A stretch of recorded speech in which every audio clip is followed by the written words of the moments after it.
and welcome to the very first episode of Building Orthodox Culture. I'm your host, Christina Taylor. Today I'd like to share a little bit with you about myself and about what I hope to present in this new podcast. So a little bit about me. I've been an Orthodox Christian for about 30 years. I converted when I was 17 in 1995, and that was a long and beautiful story that maybe I'll share with you one day. But for now, to keep it brief, I was in high school. I was really struggling. My family life was quite a mess. And I had this deep desire to know God, but I didn't know where to turn. Everywhere I went, I felt like people were saying something different. And eventually I ran into somebody who I trusted, and I asked to meet with him, and I remember asking him if he still believed in God. And he said he did. And he began to tell me about this new church he had found, the Orthodox Church, and he had found it while studying iconography in college. And as we sat there in an IHOP having coffee, and he's telling me about the church, I knew right there that that's what I was. I didn't know any theology or any history, anything about different denominations, but hearing him describe the church and its beauty and its worship, I knew that's what I was. And so fast forward a few months, I find myself in a small OCA mission on the East Coast, and I was eventually baptized. And it was a really lovely little parish, but I was the only person between 11 and 30.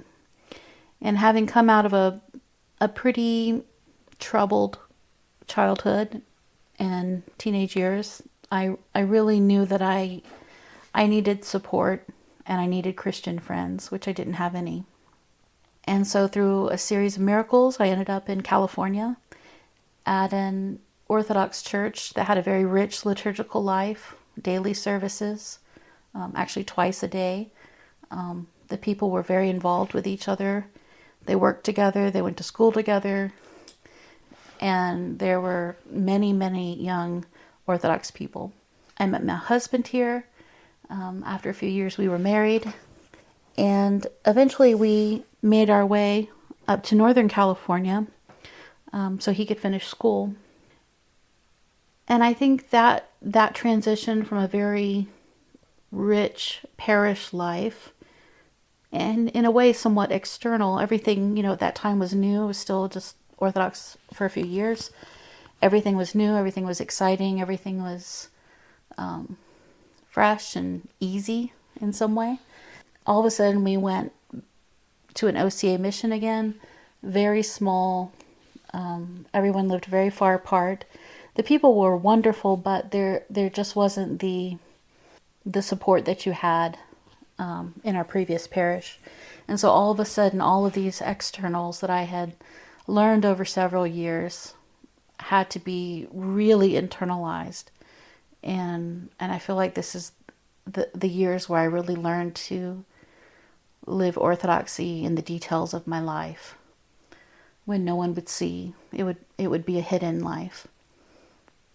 And so we spent 18 years in this parish, and we had 4 children while we were there. We homeschooled all of them for all the years of their schooling, and we really, really loved that life.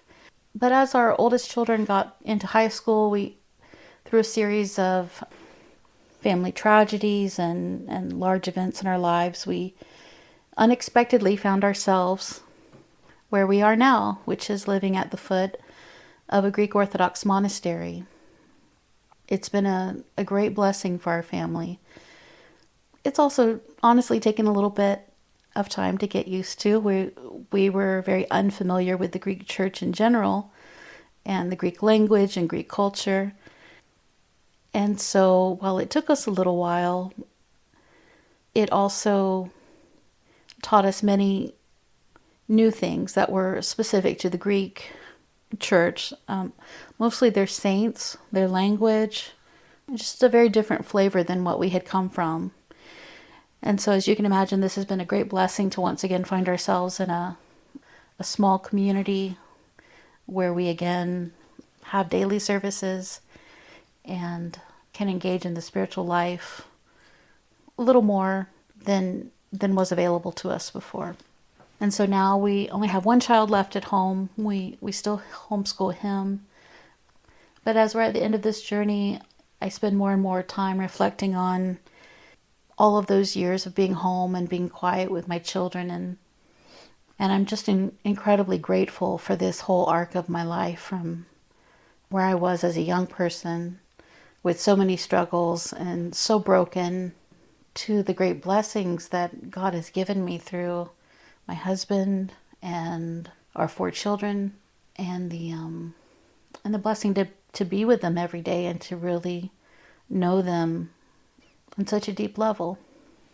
And so that's a little bit about us and who we are. So what I'd like to cover in this podcast, first and foremost, is what it's like to live the Orthodox faith in those mundane details of everyday life, how the faith informs what can seem like small choices, the books our children read, the way we speak to one another, even the pace of our lives. These things all matter. This won't be any kind of theological discussion. I'm not a theologian. We're not going to get deep into history or heresies that come and go, even though I put a lot of value on those discussions. I'm not the person for that. This podcast is just what it's like to live out the faith. If we believe that the Orthodox faith is true, then how should we live? This podcast is specifically for women, not necessarily only Orthodox women, but any traditionally minded Christian women who are looking for encouragement and inspiration from other Christian women. Of course, the main source of our inspiration as women is Panagia, Our Lady, the Mother of God, the Theotokos, and then the saints of our church, wonderful saints who are women like Saint Xenia of St. Petersburg, Saint Sophia and her 3 children. Next, we look to the female monastics, especially the abbesses and the Yarandisas, who are near to us, who we can visit and get advice from. And lastly, just regular, older, faithful Orthodox women. I've been amazed in the church by how many older women I've met who on the outside maybe don't seem particularly spiritual. They're just kind, old women at church. But if you take the time and you sit with them, you can hear the most amazing stories of growing up in Soviet Russia or Soviet Romania, stories of living in Greece, in poverty after the Second World War. Just incredible stories of faith and perseverance, the love that their families had for them as children.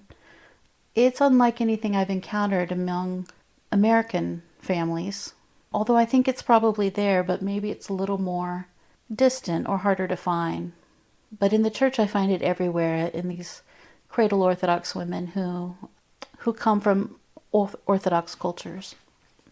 And so we'll be looking to all of these women for inspiration.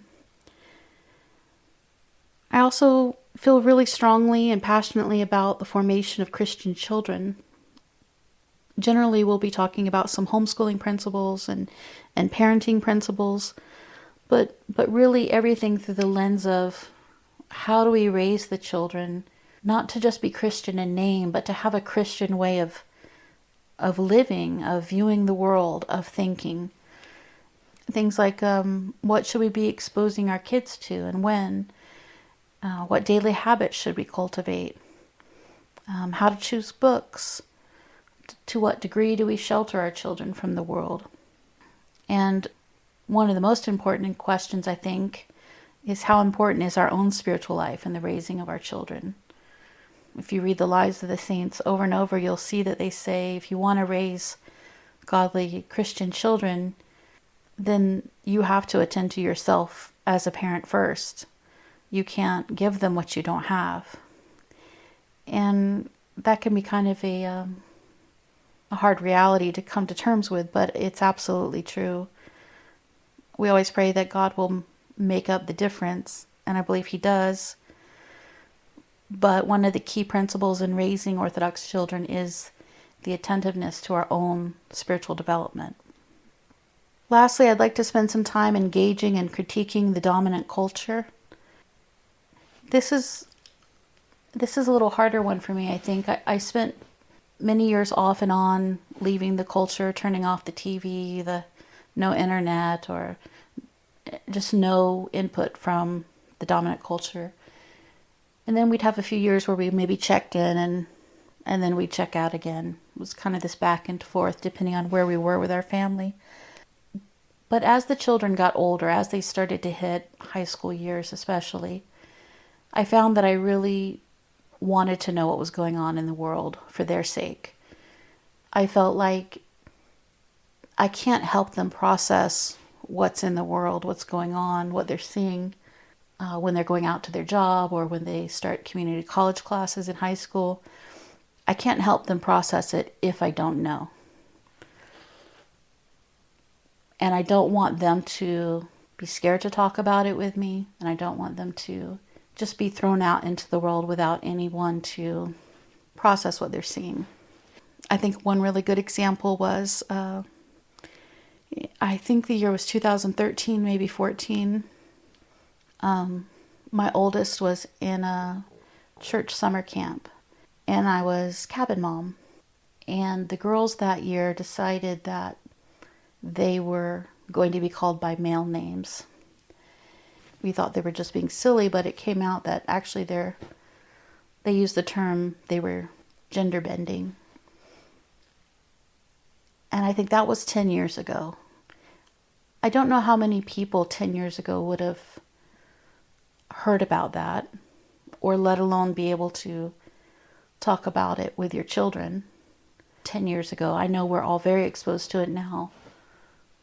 But I think it's really important to stay with or a little bit ahead of where the culture is heading, so that when those things come up, whether they come up at church or in a new job or college, wherever they are, or among family, they're going to come up eventually. And if parents aren't aware and haven't sought out some guidance for how to talk about these things or looked into what the church teaches, then what will we say to our kids when they hear these ideas, when they ask us, if they ask us?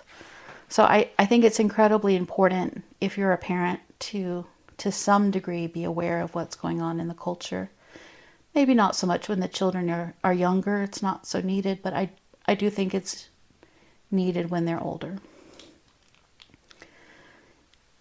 And so what will the format be for this podcast? Sometimes I'll just be sharing my own thoughts on various topics I've been thinking about for many years.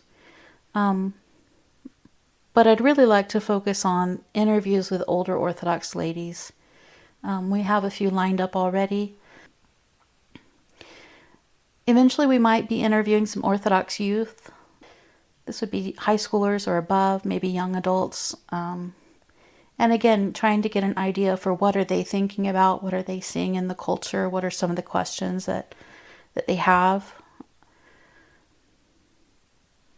We might be reading from the lives of the saints that women might find helpful, the lives of mothers or the lives of martyrs, the lives of monastics, and finally maybe reviewing some parenting books or children's books, and sharing with you some really wonderful Orthodox books that are appropriate for children or for parents.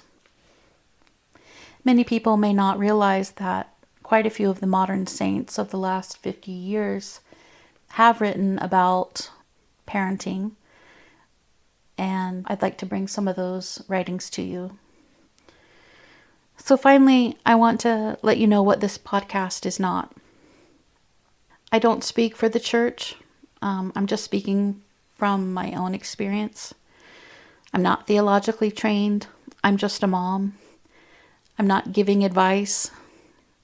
I'm only sharing my experiences and the experience of others in the hope that it will be a help to younger ladies, mostly in the spirit of St. Paul's epistle to Titus, where he says, "But as for you, speak the things which are proper for sound doctrine, that the older men be sober, reverent, temperate, sound in faith, in love, in patience. The older women likewise, that they be reverent in behavior, not slanderers, not given to much wine, teachers of good things, that they admonish the young women to love their husbands, to love their children, to be discreet, chaste, homemakers, good, obedient to their own husbands, that the word of God might not be blasphemed." If you have any questions about anything I say on this podcast, please ask your priest. Nothing on the internet should replace that relationship between you and your spiritual father. I am human and I make lots of mistakes, so forgive me and take everything I say with a grain of salt. Obviously, I'm not a saint and the passions are still very much active in me, and sadly, I expect that to come into the conversation. Lastly, I'd love to hear from you. I'd love to, if you would let me know if there are specific topics you'd like covered, either by me or some other older Orthodox woman, or if you have any ideas for people you'd like me to interview. So thanks so much for listening. If you go ahead and share this with friends who you think might be interested, then they will be notified when the first official episode drops. Thanks so much, and God bless.